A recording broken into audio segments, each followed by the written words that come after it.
Muito bem, a gente começa aqui na primeira leitura de volta em Miqueias, que continua nas suas profecias, e aqui ele realça o caráter de amor e misericórdia de Deus, um Deus que manterás, olha aqui, ó, a fidelidade a Jacó e terá compaixão do povo de Abraão. A gente precisa ter um pouco mais de intimidade com esse Deus, para que essas palavras não soem repetitivas e vazias. Compaixão, misericórdia, amor, é um troço muito sério. Nosso salmo é o Salmo 84. Mostrai-nos, ó Senhor, vossa bondade. E o evangelho de hoje, olha que coisa engraçada. É um evangelho que a gente viu na semana passada. Você vai se lembrar. É aquele em que Jesus estava, de alguma forma, num lugar, falando com as multidões, de repente chegam sua mãe e seus irmãos que estão do lado de fora procurando falar com ele. Alguém vira para Jesus e fala, olha, tua mãe e teus irmãos estão aí fora, querem falar contigo. E aí Jesus dá aquela resposta que soa até um pouco áspera. As pessoas sentem assim, retorcer por dentro, né? É aquele tipo de passagem que as pessoas prefeririam que tivessem apagado da Bíblia, porque ela fica esquisita. Jesus vira e fala, quem é minha mãe e quem são meus irmãos? Parece uma coisa rude, né? E aí ele estende a mão para aqueles discípulos todos e fala, olha, eis aqui minha mãe e meus irmãos. Quem são minha mãe e meus irmãos? São aqueles que fazem a vontade do meu Pai. Esses são meu irmão, minha irmã e minha mãe. Muito bem. No que diz respeito à mãe de Jesus, sobretudo, porque os irmãos e as irmãs de Jesus, ninguém está muito preocupado. É outro trecho assim mesmo, como assim, irmãos? Mas daí vem aquelas interpretações que são de matar. Não são irmãos, são primos. Porque na tradução da Vulgata, a palavra era primo. Pessoal, isso é inútil. Isso é sem nenhum sentido perder tempo. Agora, quando você vai no que as pessoas sentem assim, mais aspereza, que, mas tratou a mãe dessa forma, ao invés de ir lá fora e trazer a mãe para dentro e botar um manto azul, aquela coisa toda, isso, pessoal, a gente já tratou na semana passada. Foi algum desses nossos últimos diários em que a gente tratou especificamente do assunto. E olha, tanto foi que o título que a gente deu foi algo da seguinte linha, Tratando Nossa Senhora com respeito. Como é que você trata Deus ou a Maria com respeito? Você é devoto de Nossa Senhora?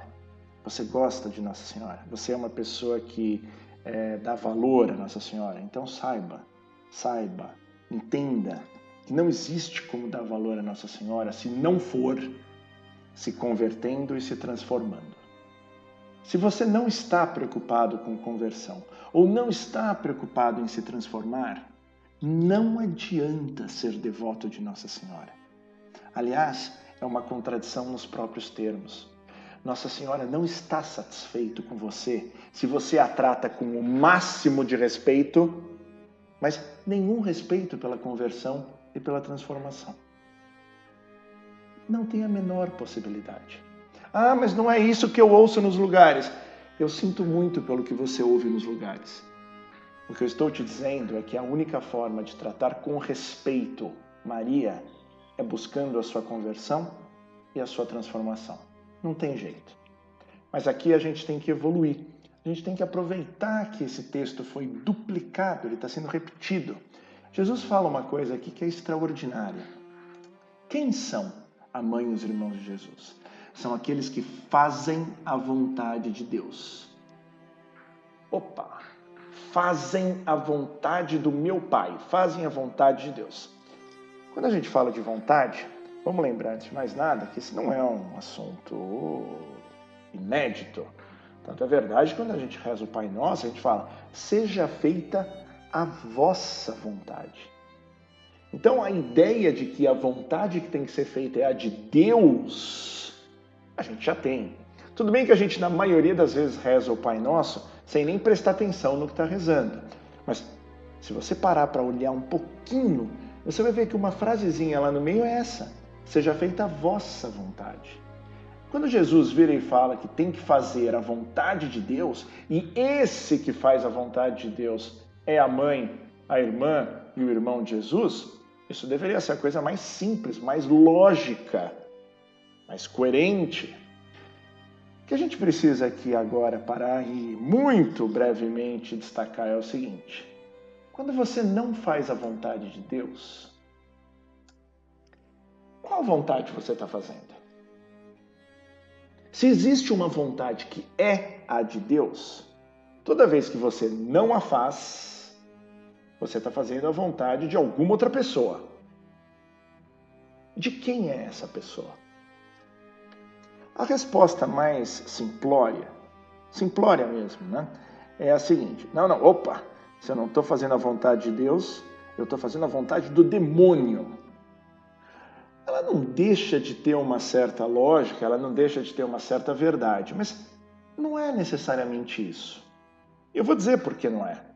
Você fazer a vontade do demônio significa que você realmente está num caminho de estar ouvindo o demônio, se deixando levar pelo demônio e feliz em estar sendo guiado por ele. O que pode ser verdade em muitos aspectos, mas não necessariamente é a verdade absoluta. O fato de você não estar seguindo a vontade de Deus, é isso que eu quero chamar a sua atenção, não quer dizer que em absoluto você esteja seguindo a vontade do demônio e vai sair por aí lançando bomba e matando gente e com lança-chamas. Não é isso, calma, também não é esse o ponto.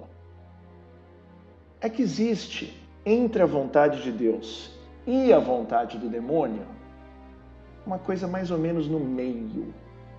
E essa coisa no meio é terrível. Talvez numa equiparação mais grosseira, ela seja quase tão ruim quanto a de seguir a vontade do demônio. Mas ela não é necessariamente a vontade do demônio. E essa coisa no meio é algo que se chama a sua vontade. A sua, ou se você quiser olhar aqui eu que estou falando, a minha vontade. Então você tem de um lado a vontade de Deus. Essa é a boa, essa é a que tem que ser feita. Essa é a que Jesus diz que quem faz é a mãe e os irmãos dele. Essa é a do Pai Nosso, que a vontade de Deus seja feita por meio de nós, tem que ser feita. No extremo oposto à vontade do diabo. Mas essa aqui do meio, que é a sua vontade, ela pode ser, pessoal, a coisa mais bonita que o sistema mundo, esse mundo em que a gente vive, pode valorizar. A sua vontade pode ser só de coisas nobres, ela pode ser só de boas ações. Lembra as nossas discussões do conhecimento do bem e do mal? Você pode estar fazendo só o bem e buscando com a sua vontade ser um cara amoroso, bondoso, solidário, honrado, corajoso, digno, democrático, civilizado. Mas isso também não é a vontade de Deus? Pessoal, só que a vontade de Deus é a de que nós nos tornemos filhos. A vontade de Deus é de que nós nos convertamos. A vontade de Deus é a de que nós sejamos verdadeiramente irmãos e mãe de Jesus. E isso, a sua vontade própria, jamais levará.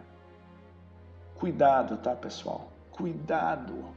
A gente pode estar muito orgulhoso e satisfeito de não estar a ponto de dizer eu sigo a vontade do demônio. Não, acho que isso a gente até pode dizer que não. Mas não é lugar melhor a gente poder dizer eu sigo a minha vontade. Isso é grave, é dramático.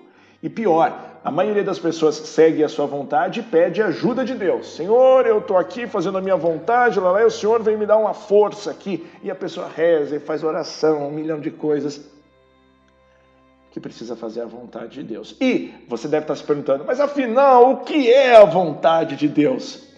Como a gente tem um tempo bem limitado aqui, eu posso dizer uma coisa, e aí com a alegria de ser repetitivo. Se você ainda não entendeu que a vontade de Deus é que você se converta e se transforme, não tem como a gente falar sobre a vontade de Deus. Avir harem tzalul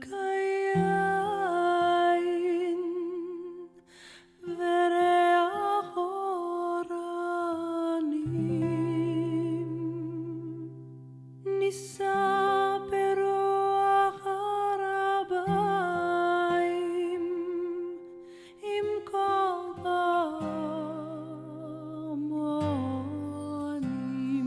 פעמונים ובתרדמת אילן ואבן שבויה בחלומות